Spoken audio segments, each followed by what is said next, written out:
जय बजरंगबली। कुंभ राशि वालों, स्वागत है आप सभी का आपके अपने चैनल हनुमान ज्योतिष में। आपका कोई कुछ बिगाड़ ही नहीं सकता, क्योंकि आप एक ऐसी राशि के जातक हैं जिनकी इच्छा शक्ति इतनी मजबूत होती है। आपकी राशि के जातक इतने ज्यादा साहसी होते हैं, जिसके चलते लोग आपका लाख बुरा चाहे पर आपका बुरा कर ही नहीं सकते हैं, क्योंकि आप लोगों के ऊपर सदैव ईश्वर का हाथ रहता है। ईश्वर की इतनी ज्यादा कृपा रहती है आप लोगों के ऊपर कि आपको हराना तो छोड़ो, आपके सामने भी लोग डटकर आपका सामना नहीं कर पाते हैं। तो कुंभ राशि वालों, अब आपके जीवन में कुछ ऐसा होने जा रहा है जिसके चलते आपका जीवन एकदम से बदलने वाला है। आपसे जो ईर्ष्या जलन करने वाले लोग हैं, उनके मुंह पर पूर्णतः ताला लगने वाला है। कुंभ राशि वालों, आपको 10 जगहों पर हमेशा चुप रहना चाहिए। आपको हम कुछ ऐसे संकेत बताएंगे जिन जगहों पर आपको शांत रहना है। इस महीने आपको इन जगहों पर जाकर बिल्कुल भी हस्तक्षेप नहीं करना है, क्योंकि हमें ऐसी अनुभूति हो रही है कि आप किसी न किसी वजह से किसी एक ऐसे बवाल में फंसने वाले हैं। इस महीने आपके ग्रह नक्षत्र कुछ ऐसा बता रहे हैं, तो इसलिए हम आपको कुछ सावधानियां बताएंगे, कुछ जगहों पर चुप रहने के बारे में भी बताएंगे। तो कुंभ राशि वालों, हो जाओ तैयार, क्योंकि अब कुंडली का लिखा हुआ कोई नहीं बदल सकता। तो आइए सबसे पहले एक नजर डालते हैं आपकी कुंडली पर। क्या कह रही है आपकी चंद्र कुंडली और क्या कह रहे हैं आपके सितारे। सबसे पहले हम आपके राशिफल की तरफ बढ़ते हैं। अब भगवान विष्णु और माता लक्ष्मी के आशीर्वाद से आपके जीवन में 11 जुलाई से 25 जुलाई तक आपके जीवन में बहुत बड़ा परिवर्तन होने वाला है। यानी कि यह जो 15 दिनों का समय है, यह समय आपके लिए बहुत अच्छा रहने वाला है। आप लोगों को बता दें कि आपके भाग्य का असली खेल शुरू हो चुका है। आज हम आपको आपके जीवन से जुड़ी हुई पूर्णतः भविष्यवाणी बताएंगे। आपकी कुंडली में क्या क्या निकल कर आया है, आपकी कुंडली क्या कह रही है, इस सभी को हम आज के वीडियो में बताएंगे। इसलिए मेरा आपसे अनुरोध है कि वीडियो को आप शुरू से लेकर अंत तक देखें।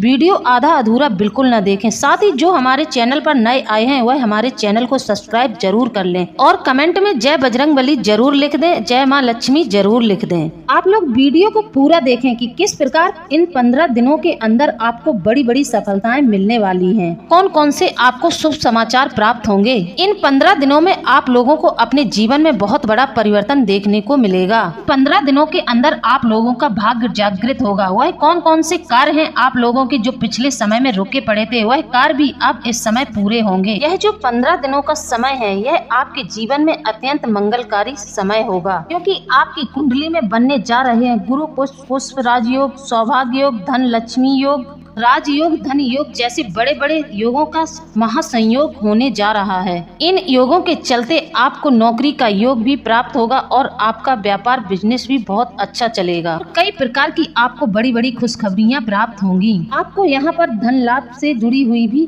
खुशखबरियां प्राप्त होंगी। आपकी आर्थिक स्थिति और भी ज्यादा मजबूत बनेगी। आपके प्रेम संबंध भी इस समय बहुत मधुर बनेंगे, क्योंकि ग्रहों के सेनापति मंगल, साहसी और पराक्रमी ग्रह भूमि पुत्र मंगल 12 जुलाई को राशि बदलने वाले हैं। मंगल देव अपनी मित्र राशि यानी कि वृषभ राशि में प्रवेश करेंगे। अभी तक मंगल देव अपनी राशि में विराजमान थे, यानी कि मेष राशि में विराजमान थे। इस समय इन दो ग्रहों की युति बनने से आपके जीवन में कई बड़े बड़े चमत्कार होंगे। इन ग्रहों की युतियों से आपको बहुत बड़ा लाभ मिलने वाला है। मंगल जो होता है व्यक्ति के जीवन में बहुत ज्यादा पावर देता है, यानी कि व्यक्ति को बहुत ज्यादा मजबूत बनाता है। साथ ही मंगल देव व्यक्ति को बहादुर और निडर भी बनाते हैं। मंगल से प्रभावित राशि हमेशा बहुत ही बहादुर और बहुत ही मेहनत और क्रियाशील होते हैं। ऐसे लोगों के अंदर डर नाम की बिल्कुल चीज नहीं होती है। यह किसी भी कार्य को कर गुजरने की क्षमता रखते हैं। वो बहुत ज्यादा एनर्जेटिक होते हैं, या तो उनका मंगल अच्छा होता है या फिर उनका राहु बहुत अच्छा होता है। ऐसे लोग अत्यधिक मेहनती होते हैं। ऐसे ग्रह का राशि बदलना और अपने मित्र की राशि में आना बहुत बड़ा परिवर्तन है। युति से आपको कई प्रकार के लाभ होने वाले हैं। आपके जीवन में यह युति कल कई प्रकार से प्रभाव डालेगी। मंगल के 3 नक्षत्र होते हैं, मृगशिरा नक्षत्र, चित्रा नक्षत्र और धनिष्ठा नक्षत्र। इन्हीं नक्षत्रों में प्रवेश करते हुए मंगल देव 40 दिनों तक कुंभ राशि में रहेंगे। इसका प्रभाव कुंभ राशि के जातकों पर किस प्रकार होगा, पहले हम आपको यह सब बताने वाले हैं। तो कुंभ राशि में मंगल देव चौथे भाव में है। चौथा भाव कौन सा होता है? चौथा भाव होता है माता का। चौथा भाव दिखाता है भूमि, भवन, संपत्ति और वाहन को। आपके लिए मंगल होते किस घर के स्वामी हैं? आपकी कुंडली में तीसरे घर के स्वामी होते हैं। तीसरा घर आपके पराक्रम का ही है। आपका 10वां भाव है, आपके कर्म भाव का स्वामी भी मंगल देव ही है। मंगल की 2 राशियाँ होती है, एक तो मेष राशि, एक तो वृश्चिक राशि की 3 दृष्टियाँ भी होती है, चौथी होती है, 8वीं होती है, 9वीं होती है। मंगल का चौथे भाव में गोचर होना आपके परिवार में मधुरता लाएगा, आपके भाई बहनों के साथ संबंध अच्छे कराएगा। आप लोगों को इस महीने एक बात का ध्यान रखना है, आपको अपनी माता से वाद विवाद बिल्कुल नहीं करना है, क्योंकि मंगल आपकी माता के भाव में बैठे हैं, माता के घर में बैठे हैं, तो आपको कहीं ना कहीं अपनी माता के स्वभाव में उग्रता देखने को मिलेगी।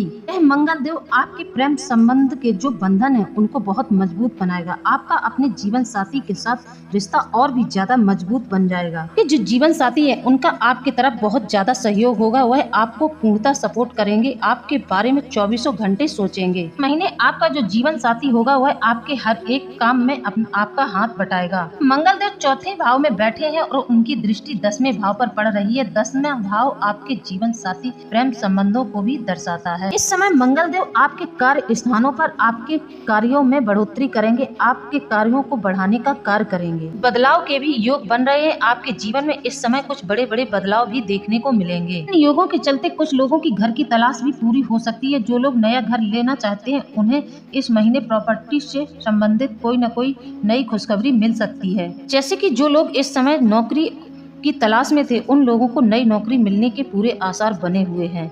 आप लोग अपने जीवन साथी के साथ प्यार भरे लम्हे बिताएंगे, जिससे आपके जीवन में मधुरता और संबंध मजबूत बनेंगे। तीसरा संकेत, आपकी आर्थिक स्थिति में बढ़ोतरी होने वाली है और आपको आर्थिक लाभ होगा। इस समय यदि आपने किसी को रुपए पैसे दिए थे वह भी आपको वापस मिल सकते हैं। कुंभ राशि वालों, समय तो आपके जीवन में बहुत अच्छा चल रहा है। शनि भी इस समय बकरी चल रहे हैं, तो आप लोग इस समय कुछ गलतियों को ना करें। जैसे कि आपको कुछ हम गलतियां बताएंगे, उन गलतियों को आप इस महीने बिल्कुल ना दोहराएं। इस समय आपसे कई लोग ऐसे होंगे जो आपके रास्ते में रोड़े अटकाएंगे, आपसे टकराएंगे, बिना वजह ही आपसे टकराएंगे। तो आप इस समय ऐसे लोगों से वार्तालाप ना करें, उनसे बिल्कुल ही दूरी बनाकर रखें। यदि वह कुछ आपसे कहते भी हैं तो आप चुपचाप रहें।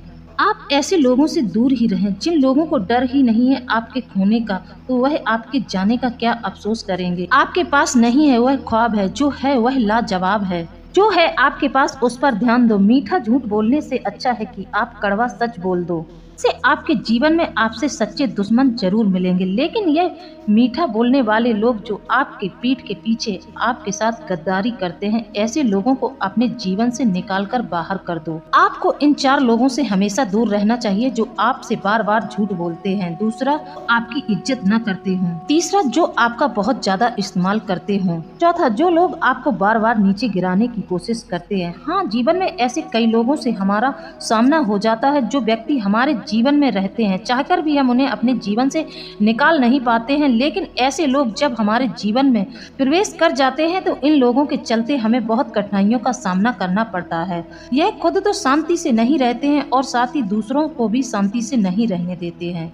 जो इंसान रोते रोते गुस्से में सब कुछ बोल देता है वह सच्चा इंसान होता है, क्योंकि गुस्सा और रोना इंसान को सच बोलने के लिए मजबूर कर देता है। कभी भी जीवन में किसी से ज्यादा लगाव नहीं करना चाहिए। जितना ज्यादा लगाव होता है वही लोग उतना ही ज्यादा गहरा घाव भी देते हैं। इसलिए जहाँ पर आप लोगों की गलती नहीं होती है आप लोग वहाँ पर बिल्कुल भी नहीं झुकते हैं। इसी के चलते लोग आपसे इतनी ज्यादा ईर्ष्या जलन करते हैं कि आपके पीठ के पीछे आपके लिए षड्यंत्र भी रचने लगते हैं। ऐसे लोग एक दिन अपनी औकात दिखा ही देते हैं। याद रखना, हमेशा हमारे जीवन में जब भी दुख आते हैं तो गलत लोगों से संपर्क करने से ही आते हैं। आप गलत लोगों से कोई रिश्ता नाता रखोगे तो वह आपको दुख जरूर देंगे, आपको कष्ट परेशानी जरूर देंगे।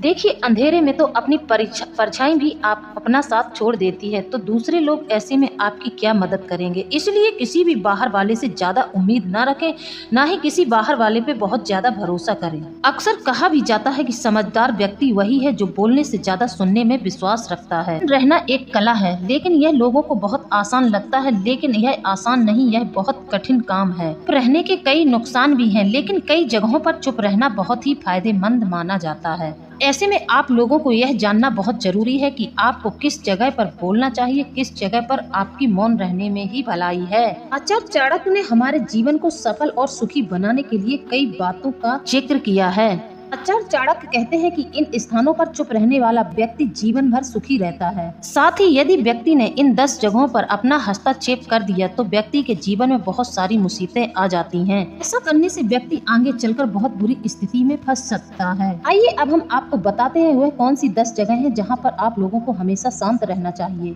नंबर 1, जहां पर लड़ाई झगड़ा हो रहा हो उस जगह पर व्यक्ति को हमेशा खामोश रहना चाहिए। किसी दूसरे के लड़ाई झगड़े और विवाद में आप लोगों को नहीं पड़ना है। इस महीने आपको इस बात का ध्यान रखना है कि किसी की दूसरे का विवाद हो उस जगह आपको खड़ा भी नहीं होना चाहिए। यदि आप लोग ऐसी जगहों पर खड़े हो जाते हैं तो उन लोगों की नकारात्मक ऊर्जा आपको अपनी ओर आकर्षित करती है और कहीं न कहीं आप कोई न कोई गलती कर देंगे जिसके चलते आप भी इस विवाद में फंस जाएंगे। कहीं पर आपका झगड़ा चल रहा है उसमें आपका कोई संबंध नहीं है, उन लोगों से आपका कोई भी संबंध नहीं है तो आपको उस जगह पर बिल्कुल भी हस्तक्षेप नहीं करना चाहिए। अगर आपने गलती से भी उन लोगों के बीच में हस्तक्षेप कर दिया तो आगे चलकर आपके जीवन में बहुत बड़ी मुसीबत आ सकती है। इसलिए झगड़े वाले स्थान पर मौन रहना ही अच्छा है। नंबर 2, ऐसे लोगों से भी दूर रहना चाहिए जो लोग अपने मुंह से अपनी तारीफ करते हैं। जहाँ पर लोग अपनी तारीफ खुद ही करते हैं, जहाँ पर लोग अपनी तारीफ अपने ही मुंह से कर रहे हैं तो ऐसे लोगों से हमेशा दूर रहना चाहिए।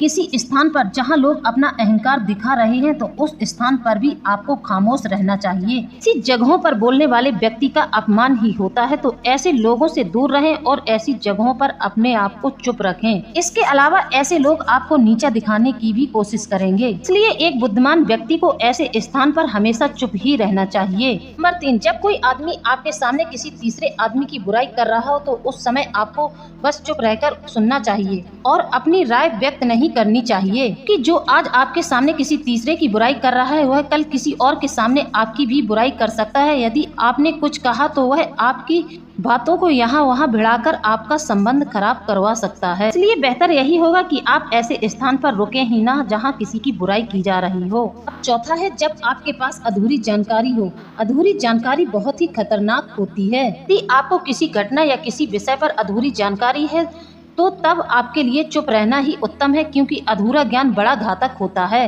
यह आपको हंसी का पात्र भी बना सकता है या किसी मुसीबत में भी डाल सकता है। आपके दिए गए अधूरे ज्ञान से दूसरे को हानि भी हो सकती है। इसलिए आपको किसी तीसरे को सलाह या ज्ञान तभी देना चाहिए जब आपको इसके बारे में पूरी जानकारी हो। 5वां है, जब सामने वाला व्यक्ति आपकी भावनाओं की कद्र नहीं कर रहा है, आपकी भावनाओं को बिल्कुल भी नहीं समझ रहा हो, तो आपको इस बात का ज्ञान हो जाए कि सामने वाला व्यक्ति न तो आपकी भावनाओं का सम्मान कर रहा है और न ही वह आपकी बात को समझ रहा है। इसी स्थिति में आपको स्वयं को शांत और चुप ही कर लेना चाहिए, क्योंकि ऐसे लोगों को आपकी भावनाओं या दुख से कोई मतलब नहीं होता है। ऐसे लोगों को कभी भी अपना कोई भी राज न बताएं। ऐसे लोगों को अपना राज बताकर आपको पछताना ही पड़ेगा। हिंदी में एक कहावत है कि भैंस के सामने बीन नहीं बजानी चाहिए। इस समय आप लोगों को इस कहावत पर गौर करना चाहिए ताकि ना तो आपकी एनर्जी वेस्ट हो और ना ही आपको बेवकूफ समझा जाए। नंबर 6, यदि कोई इंसान अपने दुख या परेशानी के बारे में आपको बता रहा है, इसका मतलब यह है कि आप पर भरोसा करता है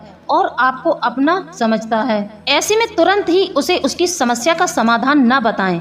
चुप रहकर उसको उसके दुख या समस्या को ध्यानपूर्वक अच्छे से सुनें। उसके बाद ही आप कोई ऐसा निर्णय लें। अगर आपने अपनी जिंदगी में वैसी परिस्थिति का सामना किया हो और आपको यह पता हो कि ऐसी परिस्थितियों में आपको क्या करना सही होगा, तभी जाकर आप उसकी परेशानी के अनुसार समाधान दें। समझदारी यह है कि यदि आपके पास उसको देने के लिए कोई समाधान नहीं है तो आप उसकी समस्या को गुप्त रखें, किसी और के साथ शेयर ना करें। यदि आप ऐसी गलती करते हैं तो कहीं न कहीं उस व्यक्ति के मन के अंदर आप समा जाओगे और उसको कहीं न कहीं चोट जरूर लगेगी। आज नहीं तो कल वह व्यक्ति आपसे घृणा जरूर करेगा। नंबर 7, जब कोई व्यक्ति आप पर क्रोधित हो या फिर आपसे झगड़ा कर रहा हो, जब आपका कोई करीबी व्यक्ति आपसे झगड़ा कर रहा हो या किसी बात पर आपसे क्रोधित हो, तब उसके सामने आपका चुप रहना ही समझदारी भरा कदम होगा, क्योंकि जब व्यक्ति गुस्सा कर रहा होता है तब उसका अपने मन पर नियंत्रण नहीं रहता है। इसी परिस्थिति में यदि उनकी क्रोध की अग्नि में आप भी कूद पड़ेंगे या फिर उनसे झगड़ा करने लगेंगे तो बात कभी नहीं सुलझेगी और ज्यादा बिगड़ जाएगी। आप उस समय शांत रहेंगे तो वह व्यक्ति शर्मिंदा होकर खुद ही अपने आप को कोसने लगेगा और उसको अपनी गलती का एहसास जरूर हो जाएगा। क्रोधी व्यक्ति के साथ बहस करना आग में घी डालने के जैसा ही होता है। इससे उसके क्रोध की आग और भड़केगी और आपको ही उसका क्रोध का खामियाजा भुगतना पड़ेगा। अब बात कर लेते हैं उपाय की। इस महीने आपको पूरे सावन के महीने भगवान शिव को जल अभिषेक करना है। भगवान शिव को 1 लोटा जल जरूर चढ़ाना है और नियम पूर्वक चढ़ाना है। इससे आपके जीवन में और ज्यादा जो योग बन रहे हैं इनका भी आपको पूर्ण लाभ मिलेगा और आपकी सभी प्रकार की मनोकामनाएं पूरी होगी। भगवान शंकर की कृपा आप पर इस महीने बरसेगी। इसलिए आपको इस महीने भगवान शिव की पूजा आराधना करनी है और भगवान शिव के मंदिर जाना है। तो दोस्तों, आप लोगों को मेरे द्वारा दी गई जानकारी कैसी लगी है? यदि जानकारी अच्छी लगी है तो आप हमें कमेंट में जरूर बताएं। इसी के साथ अब हम वीडियो को समाप्त करते हैं। मिलते हैं अगले ज्ञानवर्धक वीडियो में। जय बजरंगबली, जय मां लक्ष्मी, धन्यवाद।